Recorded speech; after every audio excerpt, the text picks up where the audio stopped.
Picture this scenario because it is arguably the most dangerous moment in the financial life of a modern couple. It is Friday night, you and your partner are at a nice steakhouse, the kind with white tablecloths and waiters who scrape the crumbs off the table between courses. You are toasting with expensive wine because something amazing just happened. Maybe your partner just got a massive promotion. Or maybe they just went back to work after years of staying home with the kids. Suddenly, your household income has jumped from $80,000 to $150,000. You do the mental math between sips of Cabernet.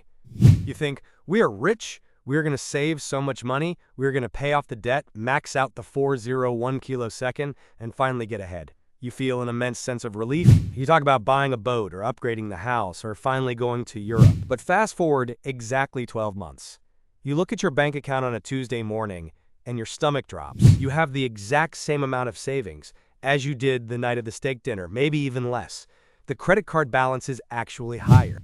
You are making almost double the money, but you feel twice as broke. You have walked blindly into the lifestyle creep trap, a phenomenon where your spending expands like a gas to fill the exact volume of your new income, leaving you running faster on a treadmill that is set to a steeper incline. You are working harder, but you're not getting anywhere. My name is Kyle, and I spend way too much time thinking about the psychological triggers that cause smart people to make mathematically catastrophic decisions with their paychecks. If you are part of a dual-income couple that feels constantly strapped for cash despite earning a combined 6 figures, or if you keep wondering where all that extra money disappears to every month, make sure to hit that subscribe button and give this video a thumbs up if this helps you out. Because today we aren't talking about inflation or the cost of eggs. We are talking about the enemy in the mirror.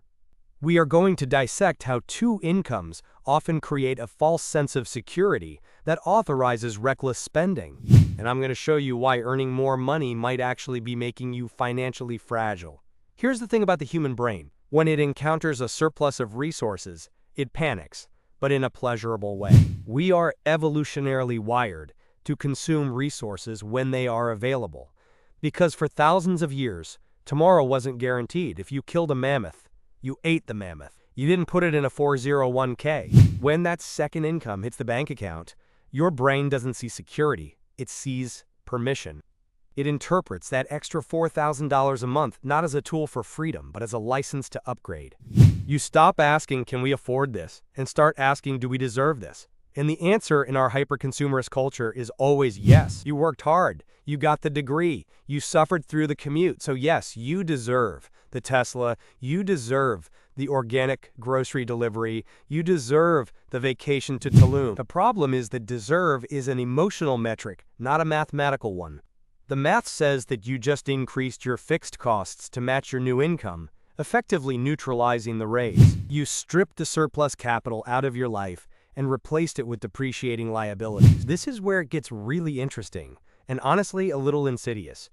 The lifestyle creep is not usually one giant purchase, like a yacht. If you bought a yacht, you would know you messed up. Instead, it is the death by 1,000 upgrades. It is the subtle shift from needs to wants disguised as needs. When you had one income, you packed a lunch. With two incomes, you buy a $15 salad because we can afford it. When you had one income, you shopped at Target. With two incomes, you shop at Whole Foods because we care about our health. When you had one income, you mowed your own lawn. With two incomes, you hire a service because our time is too valuable. These small rationalizations seem harmless in isolation.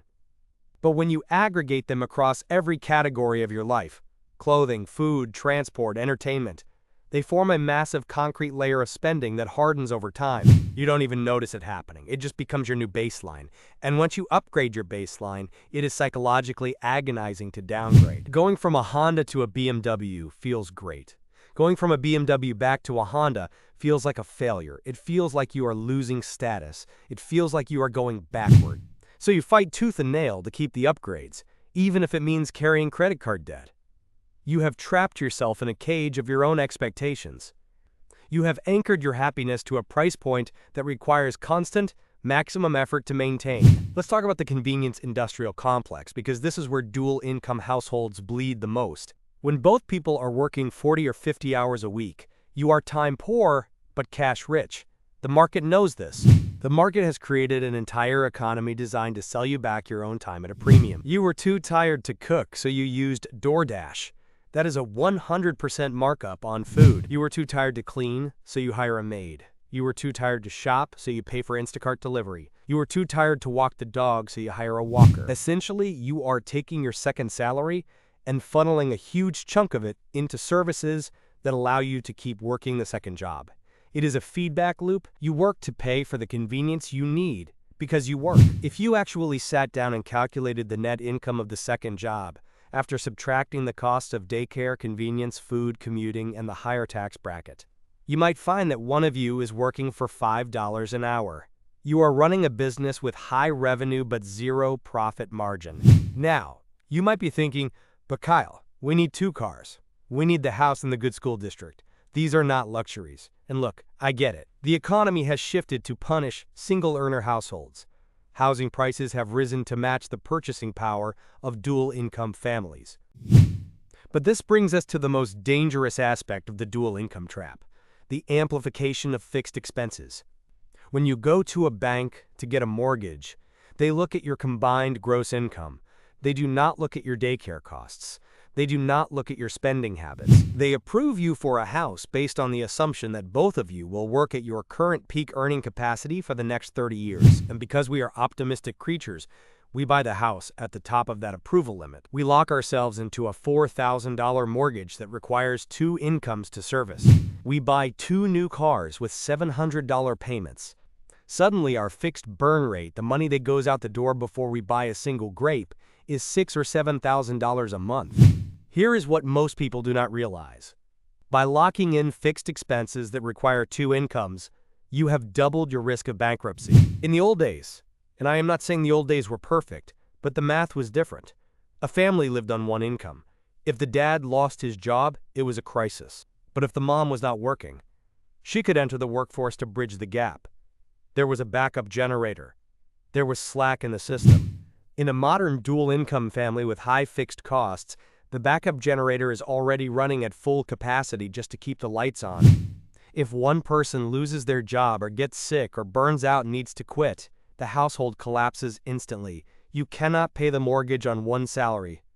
You cannot pay the car notes. You burn through your emergency fund in 3 months. You have 0 margin. You are driving a race car at 200 miles an hour with no brakes. You might feel rich because of the cash flow, but you are actually incredibly fragile because of the leverage. This is exacerbated by social comparison or keeping up with the Joneses. The problem is that in 2026, the Joneses are also a dual-income couple drowning in debt. When you move into that nice neighborhood that your 2 incomes unlocked, you are surrounded by other people playing the same game. You see the renovations, the private schools, the Pelotons, the immaculate landscaping. It becomes the water we swim in.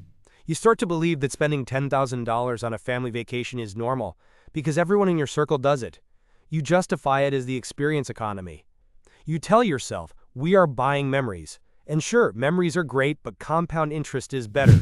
If you blow $10,000 a year on vacations instead of investing it over 30 years, you have sacrificed nearly $1 million of future wealth. You bought a week at Disney World for the price of your retirement freedom. You are trading your future security for present-day Instagram posts. So why does this happen? Why do smart people with degrees and good jobs fall for this? It is because we lack an anchor. When you do not have a clear definition of what enough looks like, your consumption will always expand to match your income. It is Parkinson's law applied to finance. We treat our savings account like a leaky bucket.